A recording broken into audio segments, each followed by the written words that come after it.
네, 이번 시간부터는 실제 스마트폰 UI 디자인을 하기 위해 필요한 그래픽 제작 방식에 대해서 알아보겠습니다. 자, 그 중에서도 스마트폰 UI 디자인의 가장 핵심이라고 할 수 있는 아이콘 제작에 꼭 필요한 일러스트레이터란 무슨 프로그램인가에 대해서 알아보겠는데요. 자, 이번 시간을 통해서 벡터 제작 방식과 일러스트레이터란 무엇인가, 그 다음에 일러스트레이터의 오브젝트 구성, 그 다음에 펜툴 및 펜툴의 활용과 오브젝트의 구성, 그 다음에 오브젝트의 편집 및 활용에 대해서 한번 알아보겠습니다. 자, 그럼 일러스트란 어떤 프로그램인지 알아보겠는데요. 자, 최근 스마트폰 UI 디자인이나 어플리케이션을 표현할 때 가장 대표적으로 볼 수 있는 것이 바로 아이콘입니다. 자, 이러한 아이콘이나 캐릭터, 로고, 심볼, 폰트와 같이 전체적인 레이아웃이나 편집 디자인보다는 하나하나의 아이템을 제작하는, 그쵸? 한마디로 원본 소스를 제작하는 드로잉 툴로서 가장 많이 사용되는 것이 바로 일러스트레이터의 기능 중에 하나라고 볼 수 있죠. 자, 이러한 아이콘의 중요성이 나타나면서 아이콘을 만들 수 있는 프로그램인 일러스트레이터도 또한 다시 한번 중요하게 평가가 되고 있습니다. 자, 그 다음 일러스트레이터에서 이미지를 표현하는 방법에 대해서 알아보겠는데요. 자, 우리가 일러스트에서 그리는 이미지들을 우리는 오브젝트라는 표현을 쓰게 됩니다. 그리고 이러한 오브젝트는 다시 벡터 제작 방식으로 얘기를 하는데요. 이러한 벡터 형식의 오브젝트는 바로 이러한 패스 형태로서 이미지를 구성하게 돼 있어요. 자, 화면을 보면 왼쪽에 파란색 선과 파란색 점들이, 이런 것들이 우리가 패스라고 그러는데요. 벡터 제작 방식의 가장 작은 단위인 이미지 형식을 얘기하는 거예요. 실제 이런 패스는 이미지 형태는 아니고 어떤 색상과 면을 넣어줄 수 있는 하나의 명령어 선이라고 볼 수 있으면 되는 거예요. 이러한 패스를 기준으로 해서 내가 선이나 면이나 다양한 색깔, 이펙트 등을 넣으면서 하나의 이미지를 완성하게 되는 것이죠. 이 패스만 살아있다면 이 하나의 제작된 완성에서 다양하게 색을 바꿀 수도 있고요. 형태 또한 쉽게 변형을 시킬 수가 있어요. 자, 이런 것처럼 일러스트레이터의 기본 구성인 패스, 이 패스는 다시 얘기해서 벡터 제작 방식이라고 볼 수 있는데, 이러한 벡터 제작 방식, 즉 패스 제작 방식의 특징에 대해서 살펴보면, 자, 먼저 이미지의 원본 개념이라고 볼 수 있는 것이죠. 자, 한번 만들어 놓게 되면 이 패스를 기준으로 해서 다양하게 다시 한번 색깔을 바꿀 수도 있고, 선을 줄 수도 있고, 없앨 수도 있고, 그쵸? 이미지를 늘릴 수도 있고, 줄일 수도 있고, 그래서 벡터 제작 방식의 가장 기본 단위인 이 패스 기능으로 해서 원본 개념으로 만들 수가 있다는 것이에요. 자, 두 번째로는 점, 선, 면의 형태로 이미지를 구성하는 것이죠. 자, 점, 선, 면. 자, 화면에 보시면 다시 하나의 패스를 구성하기 위해서는 가장 작은 단위인 점과 선이 만나게 되어 있고요. 이 점과 선이 만나서 하나의 면을 또 이루게 되어 있습니다. 이렇게 일러스트레이터에서는 점과 선과 면으로서 오브젝트를 구성하는 표현 방식이라고 볼 수 있고요. 자, 그 다음에는 이미지의 확대 축소 기능. 자, 비트맵 제작 방식과 달리 정해진 개수만큼의 픽셀로 그림을 그리는 것이 아니라 점과 선만 있으면 이 점과 선의 길이를 늘리거나 줄일 수가 있어서 작은 이미지부터 큰 이미지까지 이미지 축소가 다양하다는 거죠. 그리고 이미지를 확대 축소했을 때 이미지의 왜곡 현상이 일어나지 않는다는 거예요. 자, 그 다음에 또 패스 일러스트레이터의 특징은 간략함 및 드로잉 전문 표현이라는 얘기예요. 포토샵 같은 데서는 전체적인 레이아웃이나 전체 배경 완성을 만든다면 거기에 들어가는 아이콘이나 캐릭터 일일이 하나하나 그림을 그릴 때 이런 일러스트레이터라는 프로그램을 사용하면 훨씬 더 쉽고 편하고 더 이쁘게 그림을 그릴 수가 있는 것이죠. 자, 그리고 마지막으로 타 프로그램과 호환이라고 했는데요.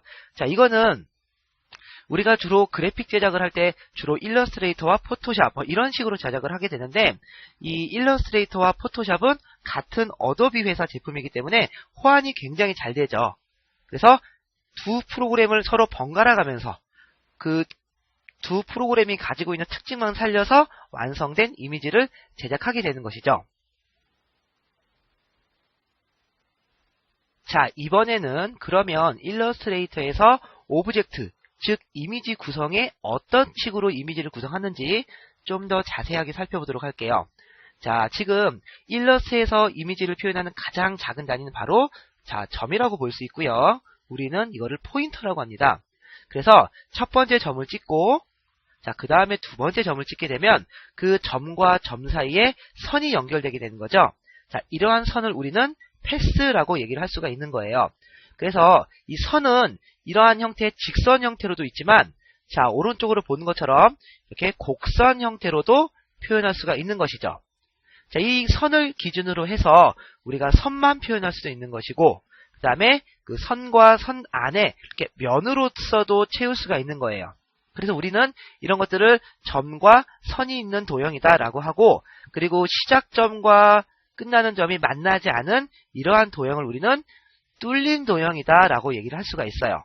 자, 여러분 이때 한 가지 주의하실 거는, 내가 점과 점 사이에 이 영역 안쪽에 면이 채워져 있느냐, 채워져 있지 않느냐를 여러분들이 확실히 구분을 하고 작업을 하셔야 된다는 얘기예요. 자, 그 다음으로는 우리가 이제 면으로 표현 가능하다는 건데, 자, 점과 점이 만나면 선이 되는 것이고요. 또한 점과 점 사이를 이렇게 곡선으로도 처리할 수 있는 것이고요. 자, 그러면 이 시작점과 마지막 선이 다시 한번 패스를 이렇게 만나게 되면, 자, 화면에 보여지는 것처럼 이런 패스, 즉 막힌 도형으로 오브젝트를 표현할 수 있는 것이죠. 그래서 이렇게 막힌 도형으로 봤을 때 우리는 크게 네 가지 형태로 이미지를, 오브젝트를 표현할 수가 있습니다.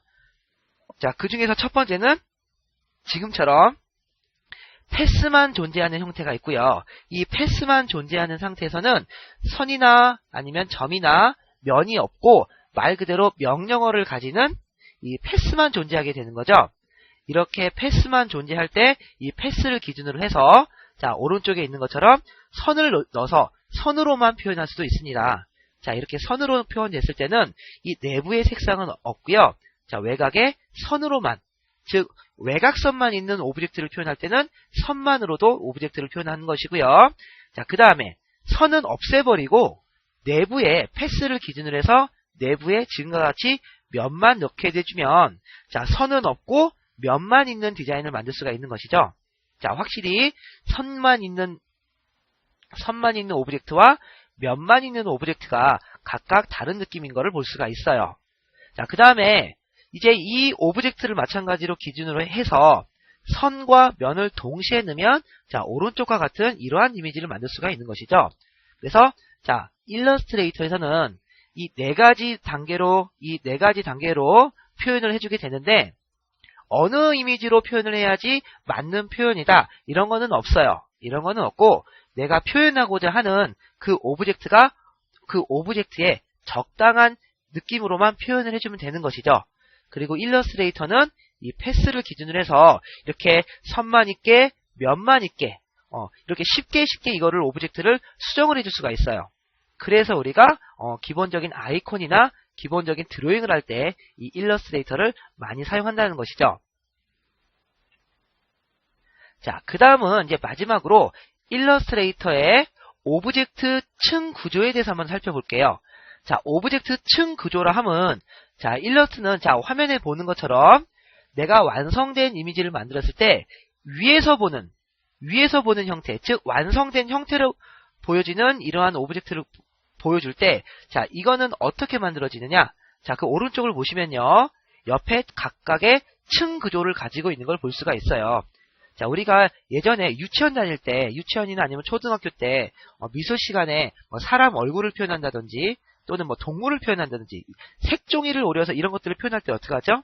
자, 색종이를 오려서 바닥에 깔고, 그 다음에 눈 모양을 오려서 눈을 만들고, 그 다음에 검은색 눈동자를 오려서 또 눈동자를 만들고, 자, 이런 식으로 색종이들을 이렇게 겹쳐서 하나의 완성된 이미지를 만드는 것처럼 일러스트레이터도 바로 지금처럼 여러 가지의 층 구조로 하나의 완성된 오브젝트를 만들 수 있다는 얘기예요.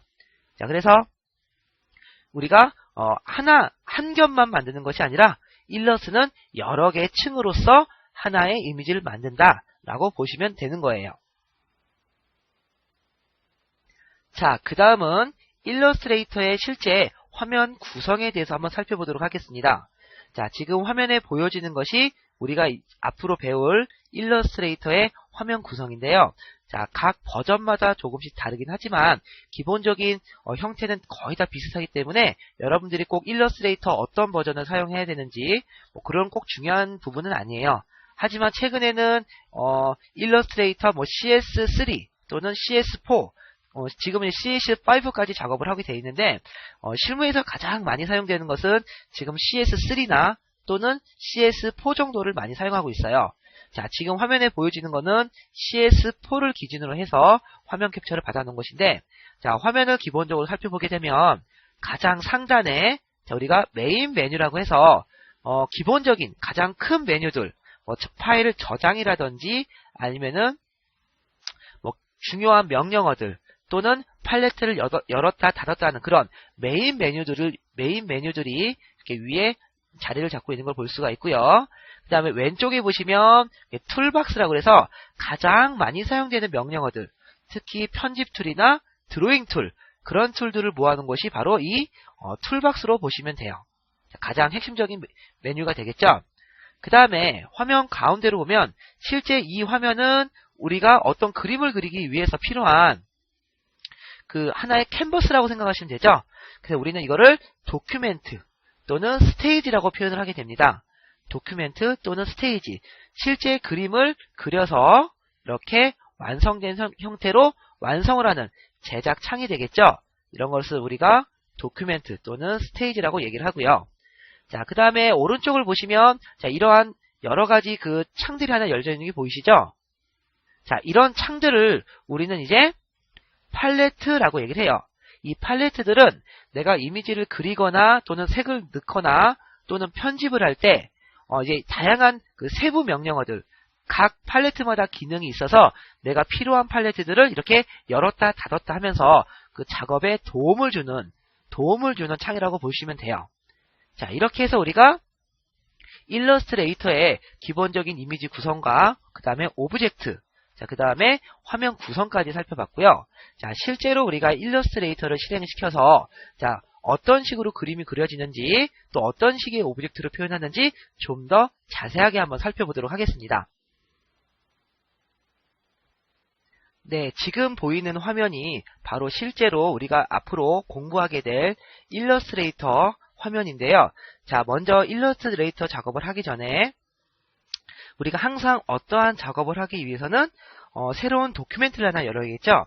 요 앞 시간에서 배웠던 것처럼 우리가 그 도큐멘트를 스테이지라고도 얘기를 합니다. 자, 그런 도큐멘트를 열 때는요, 지금 화면에 보이는 create new라는 명령에 자, print document라고 해서 화면을 열어주게 되면 자, 지금처럼 내가 작업을 하고자 하는 작업 창에 대한 기본적인 속성 창을 열 수가 있어요. 자, 여기서 우리는 지금 창 사이즈를 640에 480 자, 이런 식으로 화면을 열 수가 있고요. 자, 그 다음에 자, 단위는 당연히 픽셀 단위가 되겠죠. 자, 픽셀로 선택을 해주시고 자, OK를 딱 눌러주게 되면 자, 지금처럼 자, 이러한 작업 창이 열리게 되는 겁니다. 자, 이런 작업 창이 열렸을 때 자, 왼쪽에 보시는 것이 아까 툴박스라고 얘기를 했고요. 네, 오른쪽에 보이는 것들이 우리가 팔레트라고 얘기를 했어요. 자, 그 다음에 그 위에 보면은 여러 가지 메인 메뉴들이 있는 걸 볼 수가 있어요. 이 메인 메뉴에서 이제 가장 기본적인 것이 자, 우리가 화면에 파일 메뉴에 이미지를 다시 열거나 또는 닫거나 그 다음에 현재 작업하고 있는 창을 저장을 하거나 그쵸? 그 다음에 Save for Web이라는 기능은 좀 더 정확한 파일 형태로 저장을 할 때 얘기를 하는 것이고요. 자, 그 다음에 뭐 도큐멘트 셋업 이런 명령어 같은 경우에는 현재 열려져 있는 창을 다시 한번 수정을 할 때 이렇게 열어주면 되겠죠. 자, 그 다음에 컬러 모드는 뭐 이렇게 RGB. 자, 이런 식으로 가장 기본적인 메뉴들이 담겨져 있는 곳이 바로 이 파일 메뉴예요. 이 파일 메뉴고요. 자, 그 다음에 여러분들이 일러스트를 공부하기 전에 가장 기본적으로 해야 될 명령어들 중에 하나가 바로 화면 축소와 확대에 관련된 메뉴들이에요. 자, 기본적으로 기타 다른 그래픽 프로그램도 마찬가지겠지만, 자, 화면 축소 기능은 우리가 컨트롤 더 플러스, 자, 컨트롤 플러스와 그 다음에 컨트롤 마이너스 키를 눌러주게 되면 지금처럼 화면 축소를 해주게 되는 것이고요. 그 다음에 우리가 스페이스바, 그쵸? 키보드에 스페이스바를 클릭을 해서 이동을 해주게 되면, 자, 지금처럼 화면을 이동을 하면서 우리가 볼 수 있게 돼요. 자, 그 다음에 컨트롤 R키를 누르게 되면, 자, 지금처럼 우리가 룰러라고 해서 상단과 좌측에 이런 자의 형태가 나타나게 되는데, 우리가 이 자는 내가 어떤 가이드를 꺼낸다든지 그런 기준을 만들 때 사용하게 되는데요. 자, 예를 들어서 다시 한번 컨트롤 R키를 눌러서 제가 자에 가서 클릭해서 어떤 선인가를 꺼낼 수가 있는데요. 자, 이런 선을 우리는 가이드라인이라고 얘기를 합니다. 그래서 이 가이드라인이라는 부분은 실제 완성 이미지에는 나타나진 않지만 내가 작업상 용이하게 어떠한 기준을 잡아주기 위해서는 이런 가이드라인을 꺼내서 작업을 할 수가 있게 돼요. 자, 그 다음에 다시 한번, 자, 이런 룰러나 또는 이런 가이드나, 자, 실제 그림을 그리고 뭐 나누고 그런 건 아니지만 작업에 도움을 주는 창이죠. 이렇게 작업에 도움을 주는 창을 다시 보였다 안 보였다 했을 때는요, 여러분 이 메인 메뉴에 뷰라는 메뉴에 들어가 보시면 다 여기에 다 들어가 있는 걸 볼 수가 있어요. 자, 좀 전에 제가 컨트롤 R키를 눌러서 룰러를 꺼냈었죠. 자, 여기에 보니까 컨트롤 R키라고 해서 이 룰러를 열었다 닫았다 할 수 있는 명령어가 이렇게 메뉴 형태로 들어가 있는 걸 볼 수가 있고요. 그 다음에 다시 한번 제가 지금 룰러를 통해서 가이드를 열었었는데, 자, 여기서도 내가 가이드를 다시 지우고 싶을 때는, 자, 클리어 가이드를 눌러주면 다시 가이드가 사라지는 걸 볼 수가 있어요. 자, 지금 얘기한 것처럼 화면 이동이라든지, 그 다음에 화면 축소, 확대, 그 다음에 가이드, 컨트롤 R키를 눌러서 가이드. 자, 이런 기능들이 여러분들이 일러스트레이터를 공부할 때 가장 먼저 알아야 되는 내용 중에 하나예요. 자, 그 다음은, 자, 왼쪽에 가장 중요한 메뉴 중에 하나인 툴박스라고 있는데요. 자, 이 툴박스를 살펴보게 되면, 지금 화면에 여러 가지 메뉴들이 있는데, 자, 가장 상단에 있는 이 검은색 화살표가 바로 선택 툴이라고 해서, 자, 우리가 어떤 오브젝트를 만들고 그렸을 때, 오브젝트를 선택해주는, 자, 제가 도형을 하나 그려주고, 자, 이 도형을 수정 편집할 때는 이렇게 선택 툴로 선택을 해서 이동을 한다든지 또는 색상을 변화시켜 준다든지, 자, 이럴 때 사용하게 되는 메뉴가 바로 이 선택 메뉴가 되겠죠.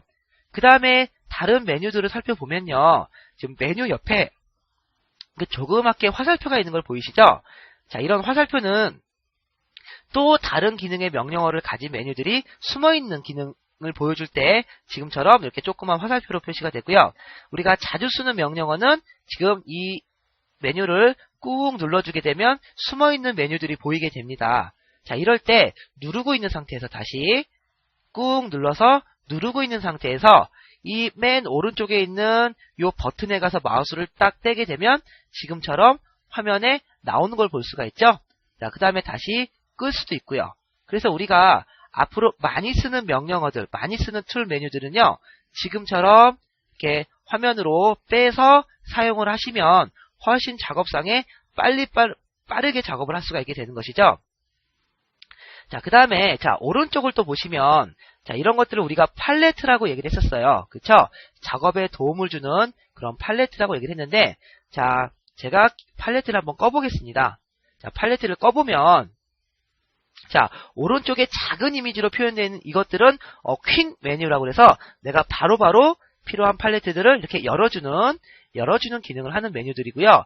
자, 이 메뉴를 이용해서 메뉴를 열 수도 있지만, 아니면 우리가 팔레트를 열 때는 항상 윈도우 메뉴에서 윈도우 메뉴에서 팔레트를 연다고 생각하시면 돼요.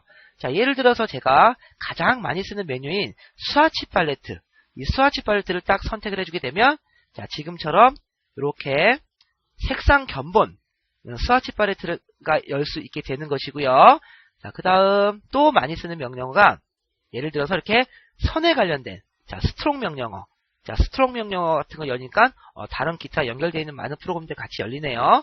이런 식으로 내가 윈도우 메뉴를 이용해서 이런 팔레트들을 열었다 닫았다 할 수가 있어요. 그 다음에 예를 들어서 제가 일러스트에서 지금 보여지는 이 색상이 즉 이 정도의 색상이 있는데, 자, 이 정도의 색상밖에 없는 게 아니라 더 많은 색상을 표현하고 있죠. 자, 예를 들어서 제가 윈도우 메뉴에 다시 한번 들어가 볼게요. 자, 윈도우 메뉴에 들어가서 자, 스와치 라이브러리라고 해서 들어가 보면 기타 여러 가지 또 팔레트들이 숨어 있는 걸 볼 수가 있어요. 자, 이거는 스와치, 즉 견본 색상의 외부 팔레트라고 보시면 돼요. 그래서 가장 많이 쓰는 컬러 부계, 포컬톤 컬러, 자, 이런 거 이렇게 열어주게 되면 현재 기본으로 제공되어주는 이러한 기본 팔레트 말고도 더 많은 색상들을 이렇게 화면에 표시를 할 수가 있게 되는 것이죠. 자, 그 다음에 또 어떤 게 있나 한번 살펴볼게요. 자, 브러쉬라는 메뉴도 들어가 보면 또 여러 가지 메뉴들이 숨어 있는 걸 볼 수가 있네요. 제가 여기서 예를 들어서 베이직 RGB 이런 것들 여기 되면은 기타 숨어 있는 다른 브러쉬들도 많이 열어볼 수가 있는 것이죠. 자, 이런 것처럼 우리가 윈도우라는 기능은 바로 이런 내가 필요한 팔레트들을 열었다 닫았다 할 때 쓰는 그러한 메뉴가 바로 윈도우 메뉴예요. 자, 그러면 이번 시간에 우리가 간단하게 살펴본 게 뭐냐면, 자, 파일 메뉴, 그쵸? 그 다음에 뷰 메뉴, 그 다음에 윈도우 메뉴. 자, 이 세 가지 메뉴에 대해서 기본적인 설명을 했었고요. 자, 그러면 여기까지 해서 우리 일러스트레이터의 기본 레이아웃 및 화면, 그 다음에 특징에 대해서 살펴봤고요. 다음 시간에는 실제 오브젝트를 한번 그려보고 표현하는 방법을 다시 한번 정확하게 살펴보도록 하겠습니다.